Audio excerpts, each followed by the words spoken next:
Freedom's the answer. What's the question? You're listening to Ernest Hancock.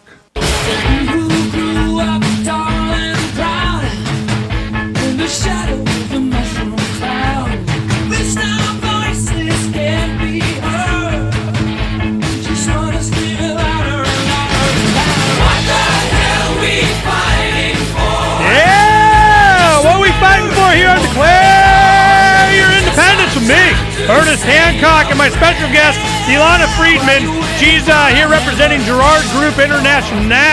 Gerard, G-E-R-A-R-D Group.com. Now, what we got up here, let me put this up. What I did is I got your page up here to your links page. Well, what we see here is we top it off with Homeland Security, FBI, American Red Cross, Centers for Disease Control and Prevention, U.S. Food and Drug Administration, National Institutes of Health, Institute for Counterterrorism, National Homeland Security Knowledge Base. I'm like, we see where you're going. Okay. So my thing is, I just want to ask this one question, and it hopefully it'll send us off into a nice discussion here. My advocacy is that all of this, everybody wants to, is jihad, okay? We're coming after America, Americans, American interests, everything. This is all because of something, and the reasoning that you're giving is because it is beat into every Muslim around the world that, I don't know, everybody's got to be Muslimized. Now, I didn't say every Muslim, but there is a portion of the Muslim population which is very, very radical. My thing is that I get that from the Catholic Church throughout history, the Christians, the Christian Zionism, the on and on and on. There's always somebody I can pull out and say, everybody else must die and it's ours and we're the truth, the light, and the way. And gosh darn, if you don't agree with us, we got a sword.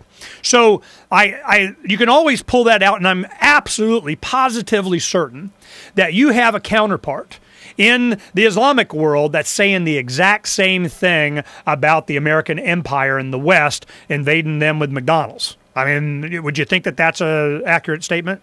Well, I think that there are some very, very vocal people, and unfortunately the radicals are the ones who are vocal, and the rest of the population, and we don't even know what that means. I don't know what kind of a percentage we're talking about, but it seems as though there is a very large portion of radicalized Muslims who espouse the idea that first of all, many of them, some of them, I don't know the numbers. I mean, you're talking about over 1 billion people in the world, but their willingness to die for Allah, and they're dying for Allah in the process of taking a lot of non-Muslims and sometimes a lot of Muslims with him. So, for example, if you have a suicide bomber in New York City or in London, a lot of non-Muslims will die. If you have a suicide bomber in Iraq, a lot of Muslims will die. But the view is that God will take care of them. If they're good people, they'll go to paradise. If they're bad people, they'll go to hell or whatever the Muslim equivalent is. I'm just thinking that if I was your counterpart in the Middle East somewhere on Al Jazeera or whatever, I'd be going, yes, they're saying exactly the same thing you are right now. And so all you got to do is just watch 15 minutes of Fox News, So it's just, I mean, you can see my point. And this is my question. In your opinion, can we avoid this descent into a police state that we have here? The fear of being terrorized, the fear of having our lives threatened, the fear of being scanned. You got to appear before the king naked or get groped by the king's men. I mean, all that goes away if we just stop killing people, stop bombing them, stop expanding our empire, stop being over there and socially and economically engineering them at the barrel of a gun. I mean, does that ever even come up as to why they might have animosity towards us? I don't believe it does. I think it's used as an excuse, but I think what we're talking about is an ideology that does not include compromise. And that's just something that is very hard for us to understand, because our way of living and thinking and the nature of our society is such that it's built on the concept of compromise, that we compromise with each other so that we can live together in what we would like to call a free country. And that's not what they believe. They believe in a theocracy, and it's a really different concept, and it's a very rigid concept when it's sufficiently radicalized. But I want to address one thing you said earlier, Ernie. You were talking about how another group could say that about Christianity, for example. There is nothing in the Christian literature in the liturgy that commands Christians to go out and kill non-Christians. But there is, in the Quran and in all of the commentaries that surround the Quran, there are instructions for Muslims to kill non-Muslims. It's a different ideology. It's a different way of looking at. So why are we killing them? World. So why are we killing them? I have questions. If you're asking why are we in Afghanistan, why are we in Iraq, there are questions about. Those are legitimate questions. Oh no, we're expanding into Yemen. It's going to include Pakistan. We got North and South Korea, and I just have to have a simple question: am I allowed not to care? Am I to go, why do we have tens of thousands of troops in Korea? I mean, they go, well, they're bombing each other. I'm like, yeah, so? I mean, am I allowed not to? No, you have to fund it. You have to be aware of it. You got to have it beat into you on the cable news. You got to be, I'm like, why? And why are you not focusing on all the death, dying, and destruction that's going on in Africa? Well, I'm telling you, we will.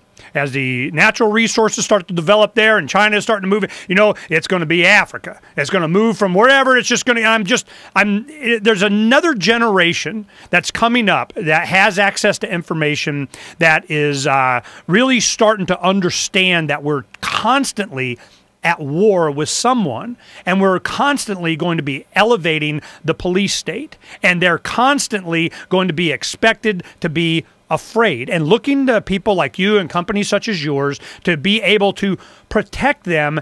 And I'm thinking that, a lot of this just goes away if we just stop killing people. I'm just my opinion. I mean, do you think that is what'll happen, or I wish I could agree with that, because it's the kind of world I would like to live in, Ernie.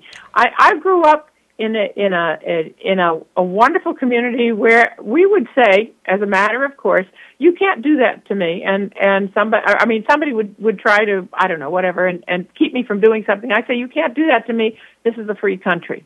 It's getting harder and harder to say that these days, and I would like to go back to the time. But it's not them that's violating my rights. You'll go, we have to give up some liberty so you can have some security. I don't believe that. Well, I don't believe that. Well, let's take a look on freedomsphoenix.com today. We have a story up. It's body scanners coming to trains, subways, boats, Homeland Security chief says. So I'm going, as we anticipated, this is not just about, making money by putting scanners in airports. It's like, yes, there's boatloads of money. We can make a whole bunch more money if we put them in subways. We have them going on cruise lines. If we have them at train stations, we're going to get the bus station, and we have checkpoints now here in Arizona. I mean, we're constantly in court on that kind of stuff too. So I'm like, is this like, just an unfortunate side effect of this? No. Or are you advocating for it, or what? No to everything. I don't advocate for it. I am not a fan of this screening technology. I think it is a mistake. I think it puts America in a very, very bad situation. First of all, if the enemies out there are laughing at us because of all of the disruption, which is exactly what they want to cause. But more than that, it is an abrogation of our Constitution, of our right to protect us against unreasonable search and seizure. And it isn't necessary. The main point, Ernie, is that it isn't necessary. It is not only not necessary, it's unproductive. It's counterproductive. So you would advocate for what to make us safer? I would advocate, first of all, to take these things away. I think they are not effective. They're not doing the job. They do not detect the kind of explosives that Al-Qaeda is now using. So what's the point? I say, stop killing people. They might want to stop killing us. Well, we'll talk about it more when we come back here on Declare Your Independence of me, Ernest Hancock, my special guest, Ilana Friedman from Girard Group International. We'll be right back here on Declare Your Independence in just a little bit.